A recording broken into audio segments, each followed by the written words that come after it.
Aš teturiu 25 minutes ir pasidėsiu telefoną tik tam, kad galėčiau sekti laiką. Ten yra laikrodis, taip, puiku, ačiū. Tikriausiai neįprasta istorija, bet aš esu procesų inžinierius ir kažkada dirbdavau gamyklose ir visuomet norėdavau dirbti užsienyje.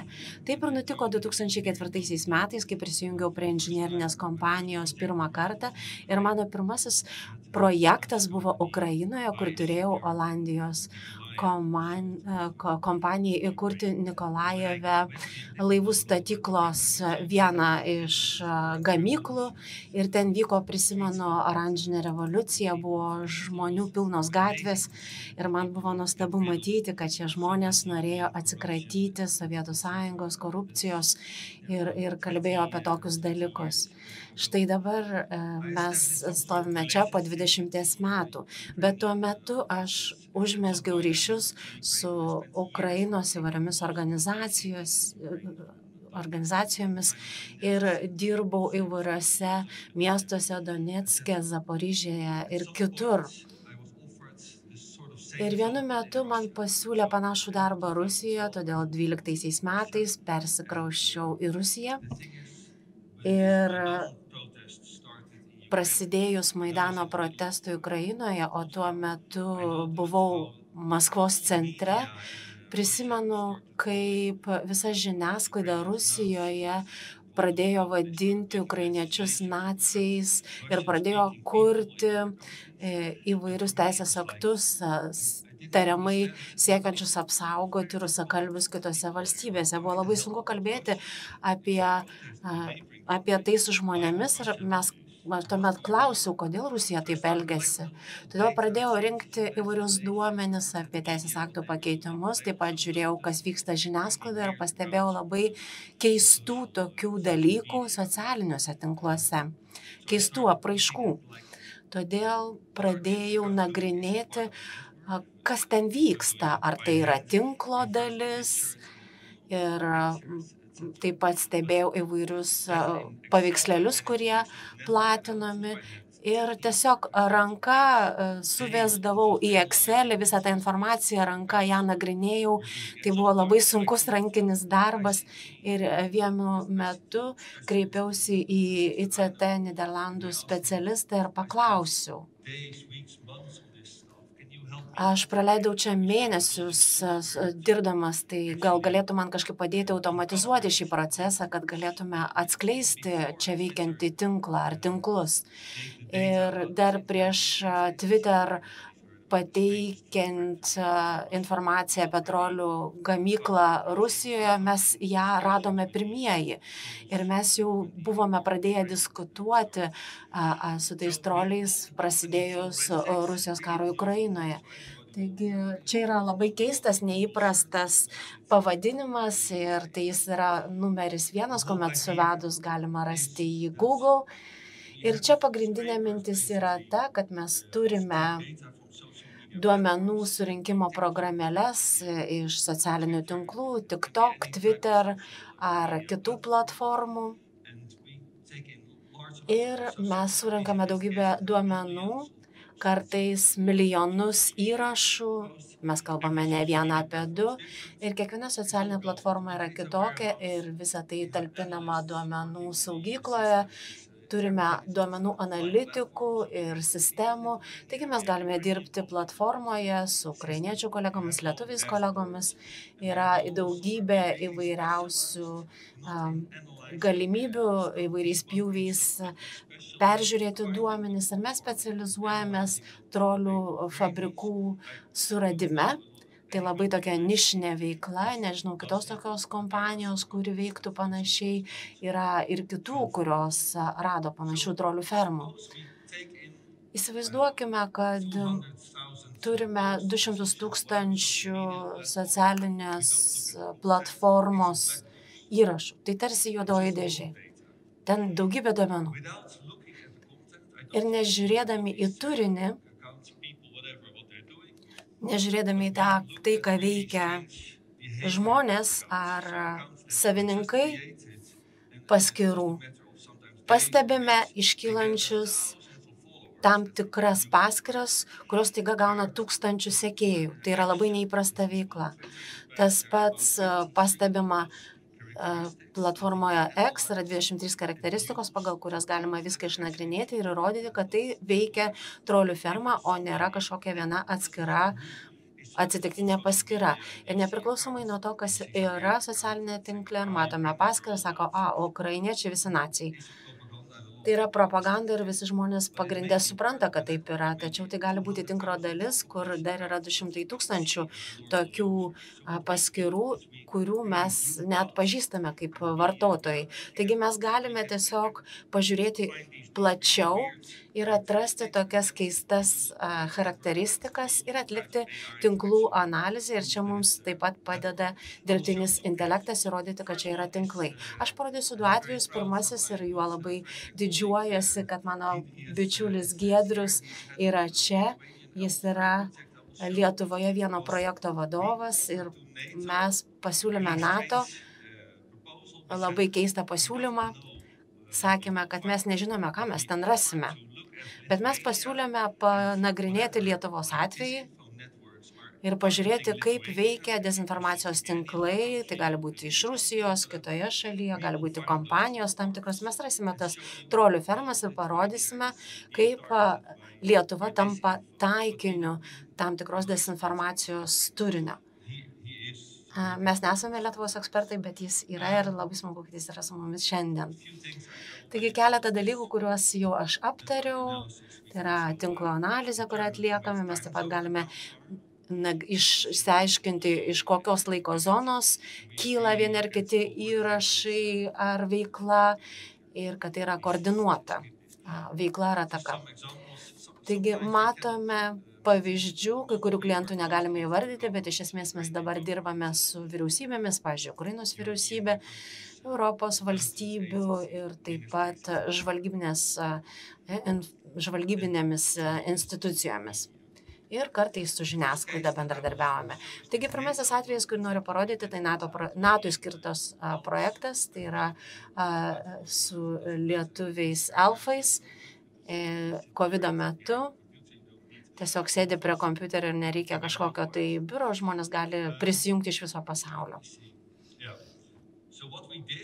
Taigi, kuo mes užsiėmėme, mes sakėme, kad jeigu yra atakos, jeigu yra puolimai ir nepriklausomai nuo to, iš kur, iš Rusijos ar panašiai, tikėtina, kad mes pastebėsime, jog bus puolami Lietuvos politikai.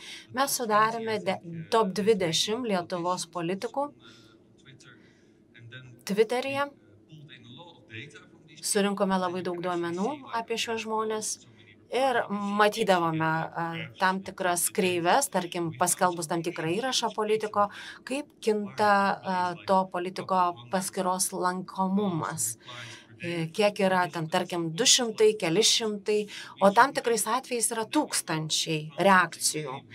Taigi mes atradome kažką labai keisto, mes radome trolių tinklą, kuris puolė Lietuvos politikus ir atidžiau panagrinėję, mes matėme, kad visi jie seka in embassy, tai yra Kinijos ambasados oficiali paskyra. Ir dar buvo ir Etiopijos ambasada, vėliau buvo uždaryta, bet matome, kad pažymėta mėlyna varnele, reiškia oficialus puslapis, oficiali paskyra. Ir taip pat atrodė, jog paskyros yra kinų kalba ir tai atrodė labai keista, kad ambasada, kai mes atlikome tyrimą, tarp kitko,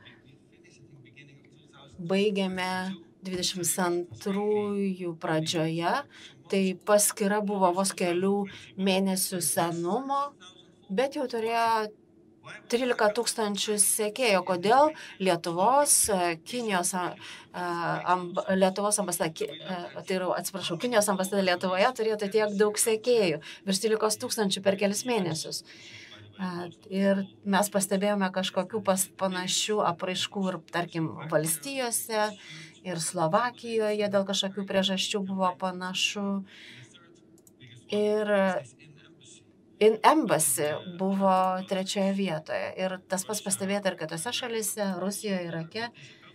Bet šios paskyros buvo gerokai senesnės, todėl buvo labai neįprasta, kad kelių mėnesių paskyra turėtų 13 000 sekėjų. Taigi pažiūrėję į šias paskyras, iš kurios buvo vykdomi puolimai, buvo dauguma paskyrų susijusių sukurta per vieną mėnesį.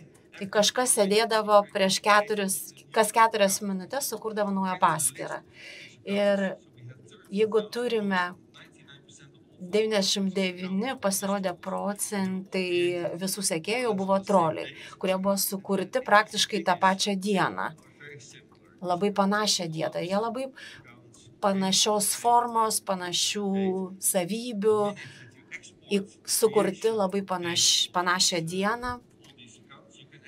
Ir panagrinėjus tokias paskyras galime matyti, kad kiek žmonių sukūrė ir kada jie ėjo net į tualetą, nes tai gali suprasti, kad yra kažkoks tarpas, tai arba pietų pertrauka, arba visi nuėjo į tualetą, ar kavos išgėrė, ar parūkė.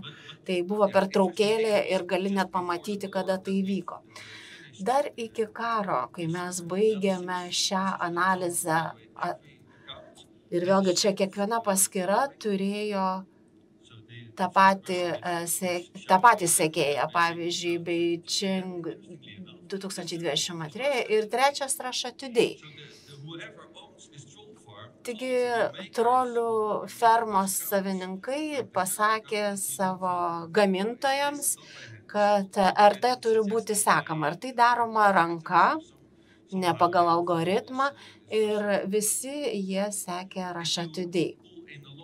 Taigi, jeigu mes pažiūrime visus įrašus iš visų šių paskyrų ir pasižiūrime, kaip reaguojama Lietuvos politikus, mes matome pikus ir galime matyti, kokios kampanijos vyksta. Pavyzdžiui, viena kampanija Kinijos moteris pakilo į kosmosą, pozityvi propaganda, taip pat labai daug ir rusiškos propagandos platinama. Ir mes kalbėjome labai daug su jungtinėmis tautomis, kuriems padėjome su kitu projektu ir sugebėjome įrodyti, kad Rusija bendradarbiavo su Kinija, platindamos dezinformaciją.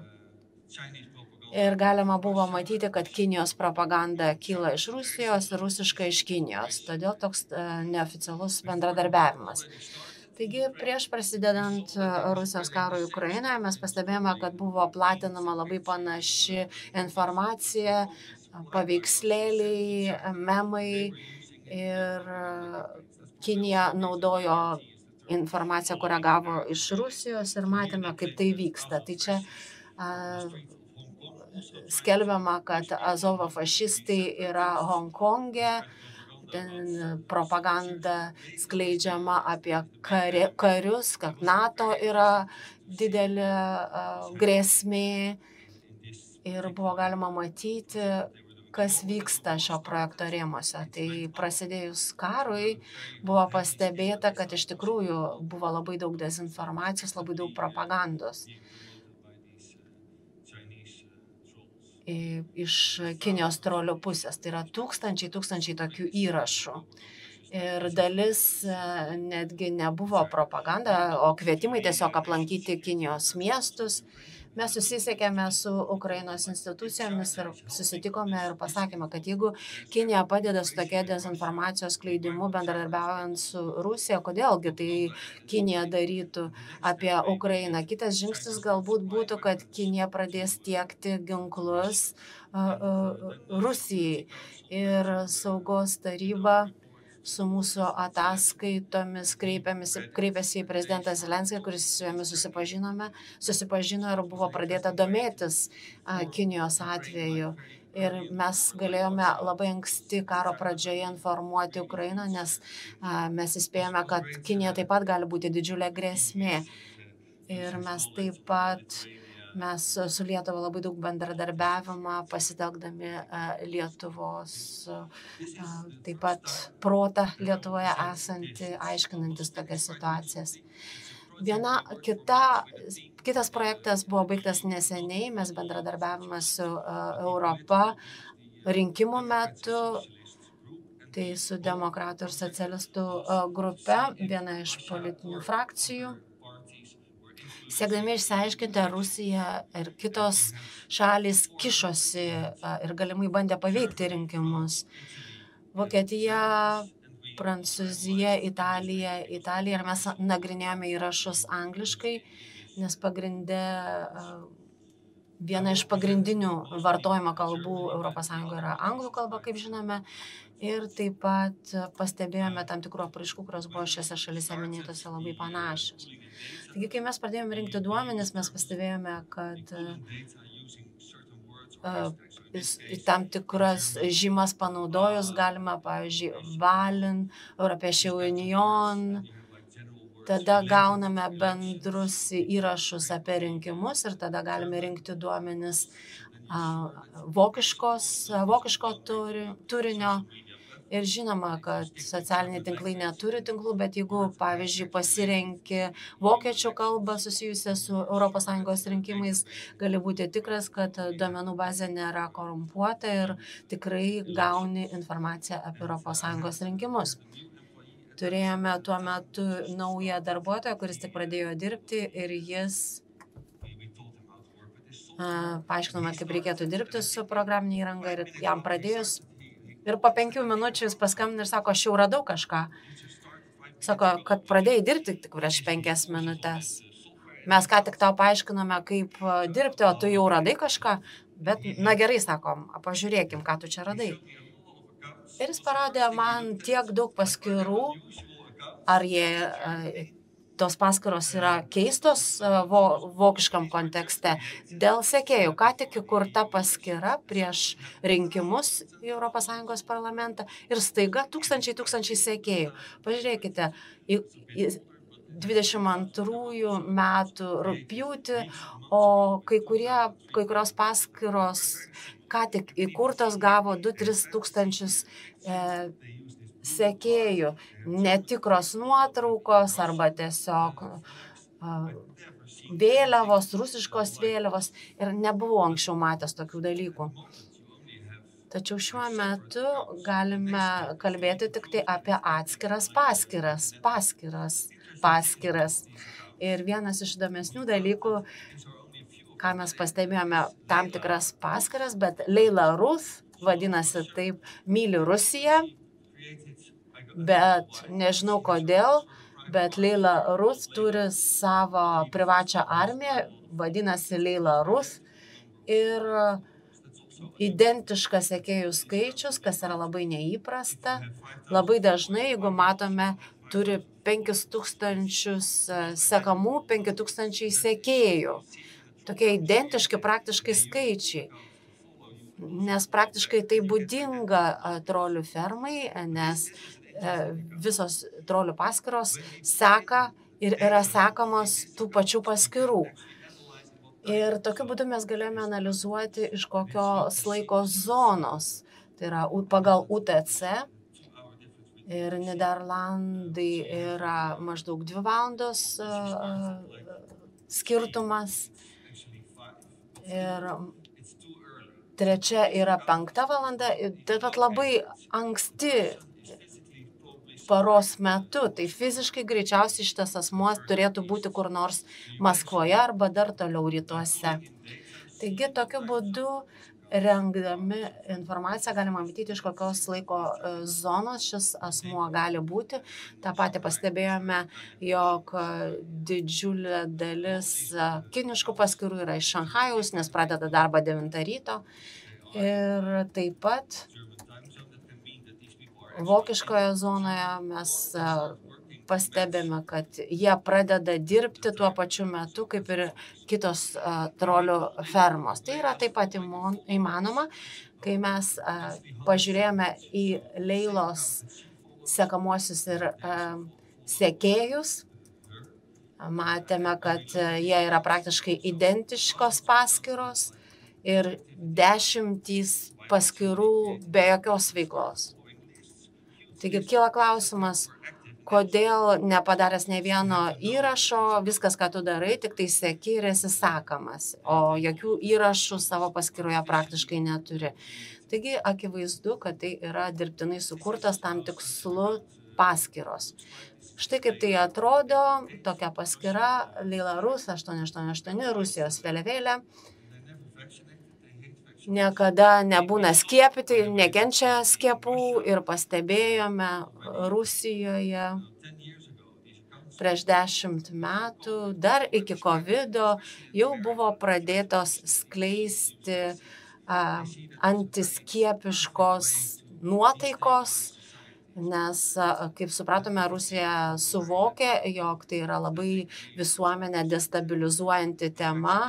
Tai pastebėjome tokias veiklas dar gerokai iki COVID-o Jungtinėse valstijose, tačiau tokie troliai Rusijoje skatino skiepytis. Tai labai keista tokia veikla, tokia dvilypė, visiškai priešinga, kad Rusijoje skatina skiepytis, o kitose šalise skatina kovoti su skiepais. Turiu dar šiek tiek laiko, matau, bet mes radome panašių tinklų Prancūzijoje, Italijoje ir net nesu tikras, kiek iš viso mes radome paskyrų 15 ar 50 tūkstančių. Ne visą tinklą atskleidėme, bet apie 50 tūkstančių paskyrų, o Vokietijoje mažiausiai 10 tūkstančių, o Prancūzijoje, tarkim, 100 tūkstančių.